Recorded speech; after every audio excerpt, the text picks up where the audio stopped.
The Raven. Once, upon a midnight dreary, while I pondered weak and weary over many a quaint and curious volumes of forgotten lore, while I nodded, nearly napping, suddenly there came a tapping, as if someone gently rapping at my chamber door. "There's some visitor I muttered. tapping at my chamber door. Only this and nothing more." Distinctly I remember it was the bleak December, and each separate dying ember wrought its ghost upon the floor. Eagerly I'd wished the morrow. Vainly I'd sought to borrow from my book surcease of sorrow. Sorrow for the lost Lenore, for the rare and radiant maiden whom the angels named Lenore, nameless here forevermore. And the silken, sad, uncertain rustling of each purple curtain thrilled me, filled me with fantastic terrors never felt before, so that now to still the beating of my heart I stood repeating, "'Tis some visitor entreating entrance at my chamber door. Some late visitor entreating entrance at my chamber door. This it is and nothing more." Presently my soul grew stronger, hesitating then no longer. "Sir," I said, "oh madam, your forgiveness I implore. But the fact is I was napping, and so gently you came rapping, and so faintly you came tapping at my chamber door, that I was sure I heard you." Here I opened wide the door. Darkness there and nothing more. Deep into that darkness peering, long I stood there, wondering, fearing, doubting, dreaming dreams no mortal ever dared dream before. But the silence was unbroken, and the stillness gave no token. And the only word there spoken was the whispered word, "Lenore?" This I whispered, and an echo murmured back the word,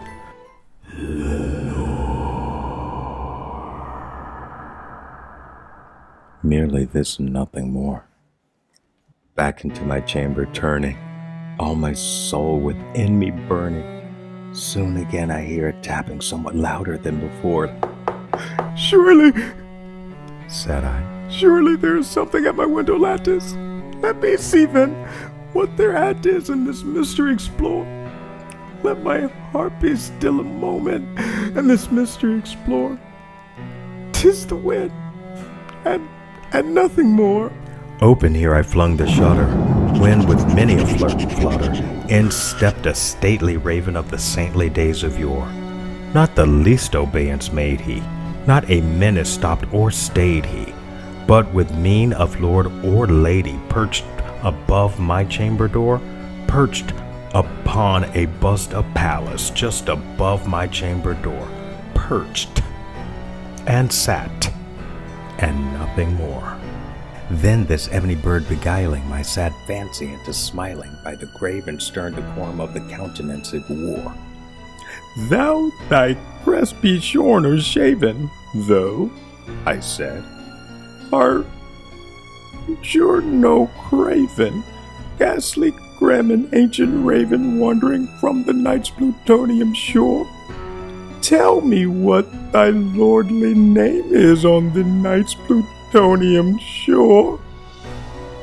Quoth the raven, "Nevermore."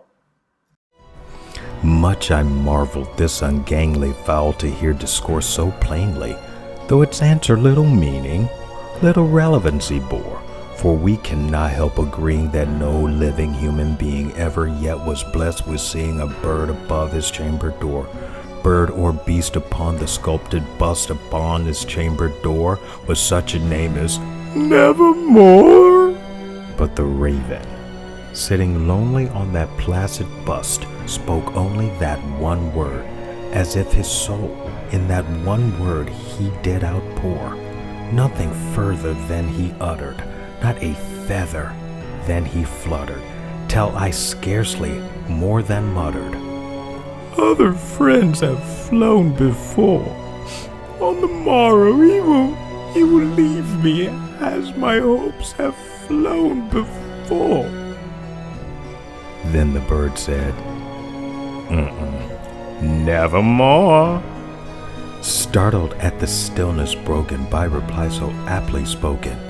Doubtless, Said I, what it utters is only stock and store, caught from some unhappy master whom merciful disaster followed fast and followed faster till his songs one burden bore, till the dirges of his hope that melancholy bore of nevermore, nevermore, yes, nevermore, yes, nevermore.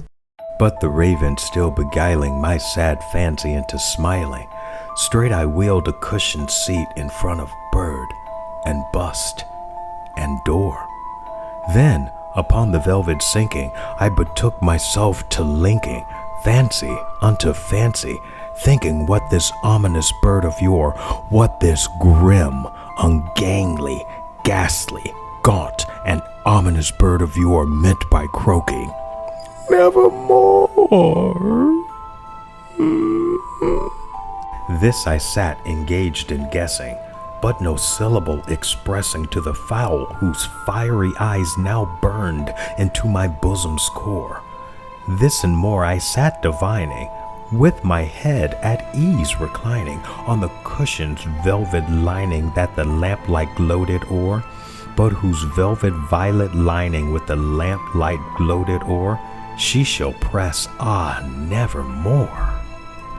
Then, methought the air grew denser, perfumed by an unseen censer, swung by seraphim whose footfalls tinkled on the tufted floor. Wrench, I cried, thy God hath lent thee, by these angels he hath sent thee, respite and nepenthe from thine memories of Lenore. Quaff this kind nepenthe and forget these lost Lenore. quoth the raven. Nevermore, Prophet, said I. thing of evil, prophet still if bird or devil, whether tempter is sent, or whether tempest toss thee here ashore, desolate yet all undaunted, on this desert land enchanted, on this home up by horror haunted, tell me truly I implore, is there balm in Gilead? Tell me I implore.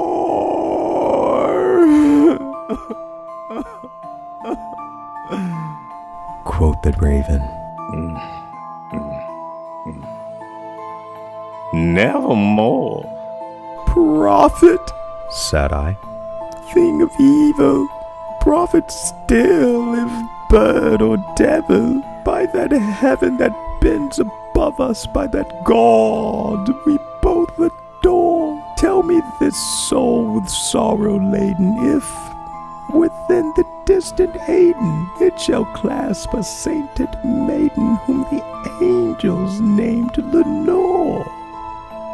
Clasp a rare and radiant maiden whom the angels named Lenore.